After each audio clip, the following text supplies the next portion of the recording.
হাজারো ব্যথা বেদনার পরে ফিরে আসনি তুমি আপন ঘরে। দিনের আলো তুমি ছড়িয়ে দিতে চলে গেছো মদিনায় মক্কা ছেড়ে। হে রাসূল, তোমাকে ভুলি আমি কেমন করে।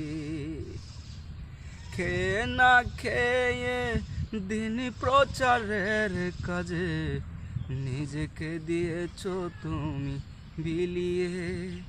তায়েফের কাফেরেরা চিনল না এ আলো, দুষ্ট ছেলেদের পিছু দিল লেলিয়ে।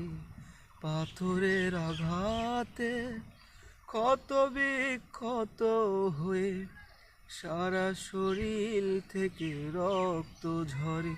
হে রাসূল, তোমাকে ভুলি আমি কেমন করে। হেরার গুহায় তোমারই ধ্যান, আসমান থেকে নামে আল কোরআন। ভাঙলো সবার ভুল তোমারই উপরে, আসলো কোরআনের ছায়া তলে। আলী তোমর আলী আবু বকর ইসলামী জানটা তুলে নিল যে। হে রাসূল, তোমাকে ভুলি আমি